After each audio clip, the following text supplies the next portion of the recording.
Data fisik dan non-fisik. Data fisik bangunan. Ada beberapa situs dan bangunan bersejarah di kawasan Kota Tua Jakarta. Antara lain ada Gedung Arsip Nasional, Gedung Chandranaya, Vihara Cindeyuan atau Vihara Dharma Bakti, Petak Sembilan, Pecinan Glodok dan Pinangsia, Gereja Sion, Tugu Jam Kota Tua Jakarta, Stasiun Jakarta Kota, Museum Bank Mandiri, Museum Bank Indonesia, Standar Chartered Bank, Kota Spuk, Fiji Puk Kota, Toko Merah, dan Cafe Batavia. Kota Tua Jakarta terletak di Kelurahan Pinangsia, Kecamatan Taman Sari, Kota Madia, Jakarta Barat. Saat ini, kawasan Kota Tua berada di dua wilayah Kota Madia, yaitu Jakarta Utara dan Jakarta Barat. Kota Tua sebagai cikal bakal Jakarta tentunya menyimpan banyak cerita di balik megahnya bangunan tua atau cagar budaya peninggalan masa lalu dari zaman kolonial Belanda. Kota Tua Jakarta daerahnya berbatasan sebelah utara dengan Pasar Ikan, Pelabuhan Sunda Kelapa, dan Laut Jauh. Sebelah selatan berbatasan dengan Jalan Jembatan Batu dan Jalan Asmk. Sebelah barat berbatasan dengan Kali Krukut dan sebelah timur berbatasan dengan Kali Ciliwung. Lalu selanjutnya ada data fisik lingkungan alam, yang mana ada dua sorotan yang meliputi Kali Ciliwung dan Kali Krukut. Lalu selanjutnya prasarana dan jaringan jalan. Bisa dilihat di presentasi PPT kami ada 4 jalur yang ada di prasarana jaringan jalan pada Kota Tua. Untuk warna merah yaitu adalah 1 jalur 4-5 lajur, yang kuning 2 jalur 1 lajur, yang biru 2 jalur 2 lajur, dan yang oranye 1 jalur 2 lajur. Lalu ada data fisik sarana atau masjid. Pada Kota Tua memiliki ada 3 masjid yang ada di daerah Kota Tua tersebut. Yang pertama adalah Masjid Nurul Iman, Masjid Baitul Salam, dan Masjid Baitul Iman. Selain data fisik, ada juga data non-fisik. Yang pertama adalah ada aspek sosial. Aspek sosial adalah segala meliputi hasil aktivitas hubungan manusia dengan alam di sekitarnya. Aspek sosial di kawasan Kota Tua ada 6 aspek sosial. Yang pertama adalah bersepeda, yang kedua adalah memberi makan burung, ketiga keliling museum, keempat memberi makan burung, kelima wisata kuliner, dan keenam berbelanja. Dari aspek budaya juga ada di Kota Tua. Ada 3 aspek budaya. Yang pertama adalah kesenian keroncong tugu, yaitu kegiatan berkeliling ke beberapa pertunjukan dan pesta budaya, serta berkumpul dengan pemusik keroncong di tanah air. Lalu yang kedua ada bambu angklung, aksi kelompok musik dengan suara gendang mengajak pengunjung himbing atau menari bersama. Yang terakhir ada kuda lumping. Penonton disuguhi sisi mistis dan menantang dari para seniman kuda lumping. Selanjutnya ada aspek ekonomi. Ada 4 sorotan aspek yang ada di Kota Tua. Yang pertama adalah sepeda ontel. Sepeda ontel disewakan untuk para pengunjung berkeliling kawasan Taman Fathahillah. Lalu ada delman. Delman juga digunakan sebagai salah satu sarana transportasi untuk berkeliling di Kota Tua. Untuk kulinernya ada selendang mayang. Beberapa jenis makanan yang dijual di Kota Tua seperti selendang mayang, kerak telur, dan lain-lain. Lalu ada manusia karakter, salah satu daya tarik untuk menarik wisatawan, yang mana ini adalah kayak street show gitu untuk menarik lebih banyak pengunjung di daerah sana. Di kawasan Kota Tua juga ada bangunan-bangunan yang bergrade A. Ada 9 bangunan yang bergrade A di area Kota Tua. Yang pertama adalah Museum Seni Rupa dan Keramik, yang kedua Gedung BNI 46, yang ketiga Kantor Pos, keempat Gedung Jasindo, kelima Museum Wayang, keenam Museum Fathahillah, ketujuh Toko Merah, ke-8 Museum Bank Indonesia, dan ke-9 adalah Museum Bank Mandiri. Selain grade A, di daerah Kota Tua juga ada bangunan grade B. Ada 10 bangunan grade B yang terdiri dari Dasat Musin Building, Cafe Batavia, PT Asuransi Jasa Indonesia, Bank Mandiri, PT Kereta, ITC, Stimix Wardarm, PT Jasa Raharja, Gedung Singa Kuning, dan Museum Wayang. Pemetaan bangunan sesuai fungsi. Dari pemetaan di kawasan Kota Tua dapat terlihat ada 6 zona yang dibagi-bagi berdasarkan warnanya. Untuk warna hijau adalah zona area terbuka, untuk warna merah zona bangunan bersejarah, untuk warna biru zona bangunan ruko, untuk warna ungu zona area perkantoran atau pelayanan, untuk zona kuning zona perumahan, untuk abu-abu zona industri. Lalu ada juga bangunan vakan.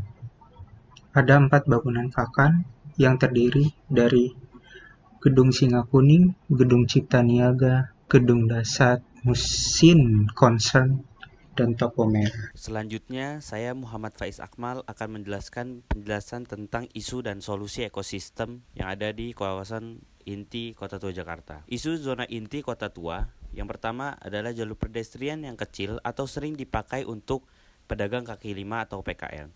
Yang kedua, jalur sepeda yang tidak ada pada kawasan Kota Tua. Yang ketiga, halte busway atau titik transit yang hanya di kawasan Museum Fathahillah. Dan yang terakhir, banyaknya bangunan kosong yang terdapat pada kawasan zona inti. Adapun ekosistem kawasan Kota Tua ada 2, yaitu Sungai Kali Krukut yang kotor dan banyak sampah, dan yang kedua, jarangnya vegetasi membuat kawasan ini sangat panas, terlebih berada cukup dekat dengan laut. Untuk solusi isu zona inti kawasan Kota Tua, yang pertama, membuat jalur pedestrian yang membuat pengguna terasa nyaman dan sesuai standar. Yang kedua, memberikan jalur sepeda untuk pengguna sepeda menuju zona inti kawasan. Yang ketiga, membuat beberapa titik transit baik dalam bentuk halte atau mini stop sebagai titik transit. Dan yang keempat, memberikan fungsi pada bangunan kosong. Solusi-solusi ini dapat diterapkan dalam bentuk rancangan konsep Transit Oriented Development atau TOD yang akan dipaparkan di materi berikutnya. Untuk solusi ekosistem zona inti Kota Tua, yang pertama yaitu membuat aktif Sungai Kali Krukut sebagai jalur transportasi. Yang kedua, membuat pinggiran Sungai Kali Krukut menjadi sebagai salah satu objek wisata di mana dapat dibangun restoran atau penginapan seperti di kota Venice, Italia. Dan yang terakhir yaitu membuat taman di beberapa titik sebagai sarana rekreasi dan paru-paru kota. Lalu materi berikutnya yaitu rancangan konsep TOD. Yang pertama, prinsip walking dengan kondisi existing yang ada di Kota Tua. Yaitu pertama, di beberapa titik sekitar kawasan Museum Fathahillah, keadaan jalur pedestrian sudah memadai dan nyaman untuk dilewati oleh pejalan kaki. Yang kedua, untuk di titik lainnya di wilayah zona inti, selain di sekitar Museum Fathahillah, jalur pedestrian masih ada yang kurang memadai untuk dilewati oleh pejalan kaki. Yang ketiga, untuk jalur penyeberangan bagi pejalan kaki masih kurang memadai karena tidak ada rambu ataupun zebra cross untuk pejalan kaki menyeberang jalan. Yang keempat, di sekitar kawasan Museum Fathahillah, jalur pejalan kaki ada yang digunakan untuk parkir motor, tentu itu sangat mengganggu pejalan kaki yang ingin lewat. Dan yang terakhir, kondisi existing banyak PKL yang berjualan di sekitar jalur pedestrian dan mengganggu pejalan kaki untuk lewat. Untuk prinsip walking, standarnya itu, jalur pejalan kaki harus aman bagi pejalan kaki dari kendaraan yang lewat di sekitarnya.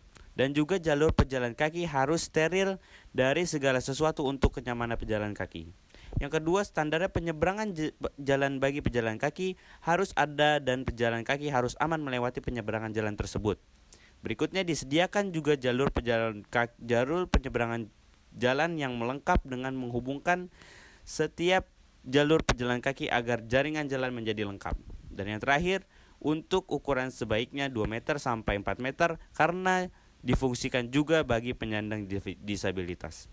Prinsip walking dengan konsep yang ingin diusulkan yaitu jalur pejalan kaki didesain terhubung dengan halte-halte kendaraan umum dan juga memperbaiki kelayakan jalur pedestrian di beberapa titik dan menyediakan tempat penyeberangan jalan yang layak dan aman untuk pejalan kaki dan penyandang disabilitas di beberapa titik yang ada di zona inti. Dan terakhir, menambah vegetasi di sekitar jalur pedestrian yang bertujuan untuk mengarahkan dan menjadi tameng pejalan kaki dari matahari. Detail konsepnya ada di gambar sebelah kiri. Berikut adalah desain detail jalur pedestrian yang akan dimasukkan dalam konsep TOD prinsip walking. Prinsip yang kedua yaitu cycling memiliki standar, yaitu jalur pesepeda harus aman dari kendaraan bermotor yang ada dan jalur ini harus terkoneksi dengan halte-halte yang ada dan juga tersedia area parkir sepeda untuk pengguna jalur sepeda. Adapun kondisi existing yang ada di kawasan Kota Tua, pada kawasan Kota Tua di zona inti maupun di sekitar kawasan Museum Fathahillah tidak memiliki fasilitas jalur sepeda yang layak di kawasan tersebut. Hanya ada satu fasilitas parkir sepeda pada sekitar halte Kali Besar. Untuk prinsip cycling, kami mengusulkan konsep disediakannya jalur sepeda yang layak dan aman di kawasan zona inti untuk menciptakan jaringan jalan yang baik. Kemudian disediakannya area parkir seperti sepeda di luar negeri untuk pengguna sepeda. Untuk letak parkiran ini diletakkan di sekitar halte dan stasiun. Kemudian parkir sepeda juga sebaiknya disediakan di titik-titik ramai pengunjung sehingga jika ada tempat bagi pengunjung yang ramai untuk menempatkan sepedanya. Dan yang terakhir, membuat jalur pesepeda di jalan yang cukup besar. Adapun desain untuk jalur pesepeda yaitu jalur di sebelah kiri dan juga membedakan warna jalur dengan jalur pada umumnya. Lebar jalur hanya 50 cm dan juga membuat area parkir sepeda. Adapun berikut adalah usulan rencana jalan parkir yang ada di salah satu titik. Kemudian rencana usulan yang ada di Kali Besar Timur. Lalu prinsip connecting. Adapun prinsip connecting memiliki standar yaitu mengkoneksikan atau menghubungkan semua moda kendaraan menjadi satu. Adanya satu titik yang ditetapkan sebagai pusat connecting dan yang terakhir titik tersebut menjadi krusial yang dapat menghubungkan semua moda transportasi dan pejalan kaki. Untuk prinsip connecting dengan existing yang ada di kawasan Kota Tua, rute berjalan kaki dan bersepeda lebih pendek dari rute kendaraan bermotor, langsung dan bervariasi termasuk peniadaan pagar dan perimeter wall. Lalu untuk prinsip connecting kami mengusulkan konsep yaitu mendesain titik krusial connecting menjadi antar satu blok ke blok lainnya untuk memudahkan dan mengurangi aksesibilitas bagi pejalan kaki dan pesepeda.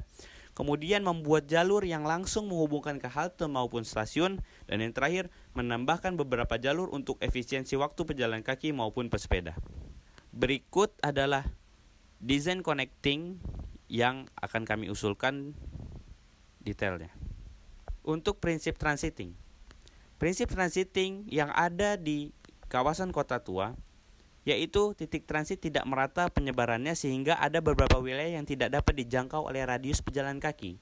Kemudian yang kedua, titik transit hanya berada di sekitar Kota Tua dengan 3 halte yaitu halte Jakarta Kota, halte Kali Besar Barat, dan halte Museum Fathahillah. Adapun konsep yang akan kami usulkan pada prinsip transiting ini yaitu membuat jarak menuju titik transit paling jauh memiliki estimasi waktu 20 menit atau sekitar 500 sampai 1000 meter. Dan yang kedua, mempertimbangkan potensi kondisi lingkungan sekitar untuk pemilihan titik transit. Dan yang terakhir, menambahkan 3 titik potensial yang dapat dijadikan transiting yaitu sekitar jembatan Kota Intan, kemudian Museum Bahari dan Pelabuhan Sunda Kelapa. Nama saya Muhammad Taufikur Himawan. Saya akan melanjutkan presentasi konsep TOD pada kawasan Kota Tua, yaitu shifting. Ini standar shifting sendiri ada membuat kawasan menjadi sustainable environment, tidak membuat suatu kawasan menjadi kawasan yang terkenal sesat dan nantinya ditinggalkan. Nah, ini kondisi shifting saat ini. Yang saat ini itu shifting baru terfokus di kawasan inti yaitu kawasan Museum Fathahillah, yang dimana shiftingnya itu peralihan dari stasiun Jakarta Kota itu kereta lalu naik busway atau angkutan umum menuju kawasan inti Kota Tua. Ini konsep shifting yang akan didesain itu penambahan 2 titik, yaitu ada titik pertama di Pasar Ikan di mana transportasi air dapat menyambung dan menghubungkan luar Batang dengan kawasan zona inti Sunda Kelapa. Ini merupakan desain shifting 2 dan pelabuhan, halte busway, jalur busway, pedestrian. Jadi peralihannya itu dari satu moda transportasi ke moda transportasi lainnya. Ini contoh desain shifting di Jalan Kali Besar Barat. Itu dapat dilihat sendiri ada halte busway di situ, terus ada parkir kendaraan bermotor, parkir sepeda, ada pedestrian, ada jalur sepeda tentunya yang hijau itu.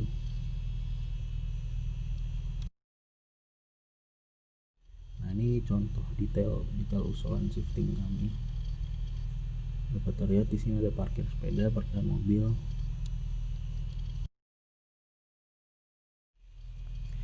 Nah, ini untuk desain compacting existing. Compactingnya terlihat ada zona area terbuka hijau. Zona terbuka itu warnanya hijau, zona bangunan bersejarah itu warna merah, biru itu ruko, ungu itu perkantoran, kuning itu perumahan, abu-abu itu industri. Nah, kalau konsep kami sendiri itu adalah fokus pembangunan pada area yang telah terbangun pada daerah pinggiran, sehingga lebih banyak angkutan umum melayani area TOD. Dengan begitu, penduduk dalam kawasan maupun luar kawasan dapat tinggal berdekatan dengan sekolah, kantor, pusat jasa, tentunya akan mengurangi kemacetan.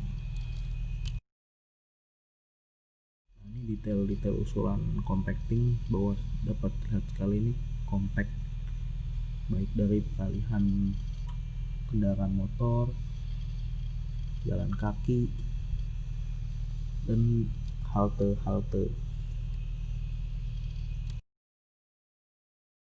Nah, ini detailnya lagi. Itu kenapa bisa compact, itu juga salah satunya di Kali Besar Barat itu kan ada sungai, jadi kami coba sambungkan untuk memberikan jalan cepat kepada pengguna jalan kaki menuju transportasi umum. 7 ada densifying. Ini densifying yang udah existing. Itu ada di titik kepadatan halte Jakarta Kota, halte Kali Besar, dan halte Museum Fathahillah. Untuk halte Jakarta Kota itu bangunan yang berpotensi itu stasiun, Museum Mandiri, Museum Bank Indonesia. Kali Besar Barat ada Museum Wayang, Toko Merah, Ex-Bank Standard Chartered Hindia Belanda, dan Gedung Singa Kuning. Untuk di halte Museum Fathahillah ada Museum Fathahillah, Gedung Cipta Niaga, Gedung PT Jakarta Yard, Dasar Museum Concern, Kantor Pos Jakarta Kota, Museum Wayang. Nah, ini konsep densifying kepadatannya. Ada 3 titik baru, 3 halte baru, yaitu di Jembatan Kota Intan ada Quinteles Restoran dan Mercure Hotel, di titik Sunda Kelapa ada Masjid Sunda Kelapa dan Museum Bahari Jakarta, di Pelabuhan Sunda Kelapa ya Pelabuhan Sunda Kelapa itu. Bangunan yang kami pilih di usulan desain bangunan yang akan kami desain ulang, ada Toko Merah yang lantai satunya berfungsi sebagai galeri, lantai 2 berfungsi sebagai kantor. Terus ada Cipta Niaga yang lantai satunya bangun menjadi restoran, lantai 2 menjadi kantor. Lalu ada Gedung Singa yang lantai satunya restoran, lantai 2 hotel. Ada Rumah Akar yang lantai satunya kantor, 2-nya kantor, yang jadinya fungsi seluruh bangunan kantor. Yang ke-8 atau terakhir itu ada mixing di kondisi existing sudah hampir semuanya ada, kemungkinan akan ditambahkan beberapa untuk meningkatkan fungsi mixing kawasan zona inti. Mixing konsepnya dapat dilihat kan ada titik-titik baru, titik-titik kepadatan baru, halte baru, sehingga mix yang akan terbuat tuh